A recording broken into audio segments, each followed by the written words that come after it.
নিশা বৰপেটা ৰোডৰ ২৭ নং ৰাষ্ট্ৰীয় ঘাইপথৰ কলভাগত সংঘটিত হয় ভয়ংকৰ পথ দুৰ্ঘটনা।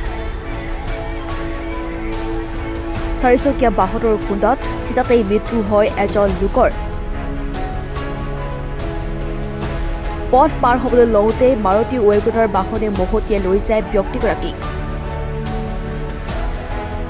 চাৰিচকীয়া বাহনৰ খুন্দাত পথচাৰী ইব্ৰাহিম তালুকদাৰৰ মৃত্যু হয়। ঘটনাস্থলীত বৰপেটা ৰোড আৰক্ষী উপস্থিত হৈ ঘটনাৰ বুজ লয়। পৰিয়ালৰ লোকে জানিবলৈ দিয়া মতে মূল উপাৰ্জনকাৰী আছিল ইব্ৰাহিম তালুক আৰু কৃষি কাৰ্যৰ সৈতে জড়িত আছিল ইব্ৰাহিম তালুকদাৰ। হাৰিত পাৰ হ'ব খুজিছিল, পাৰ হওঁতে চাৰি চাকা আহি এটা মাৰি দিছে। 7টা বজাত কলভঙাত। ইব্ৰাহিম তালুকদাৰ 55 পৰা 60। এনে খেতি কাম কৰা আছে। মানুহজন কলভঙা আহিছিল, তাৰ পৰা হেৰি হাৰিত পাৰ হৈ আছে, তাৰপিছত চাৰি চাকা এটা আহি মাৰি দিছে। খোজকাঢ়ি যাই আছিলে, একো নাই। চাৰি চাকাটো আছে, তাতে একো অহা নাই, ৰাস্তাতে আছে। আৰক্ষী যোৱা নাই, তাতে আছিলে। গৈছে বোলে আৰু গৈছে। মানুহজন নাই, মানুহজন মাৰা গৈছে। এতিয়া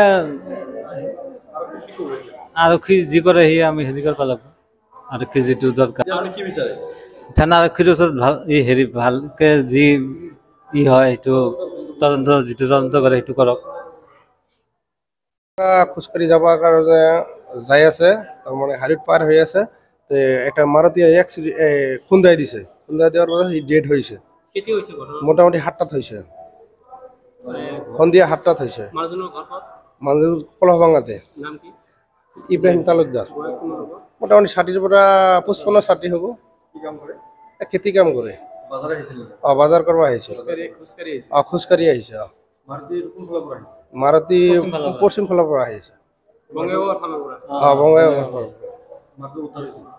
মাৰুতি মানে ধৰা তাতে ৰাখছে আৰু আৰক্ষী গৈছে তাতে।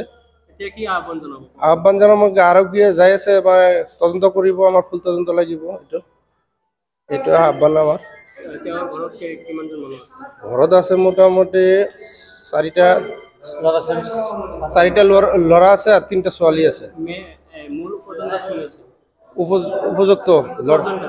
উপজনকাৰী মানে সি আছিল আৰু ইটো গ'লে ল'ৰা আছে, ডাঙৰ এটা আছে ল'ৰা, মানে উপজন সেও কৰে, মানে সিও মেইন আৰু উপজন কৰাৰ কাৰণে। এইটোৱে আমি ক'লো মেইন তদন্ত লাগিব।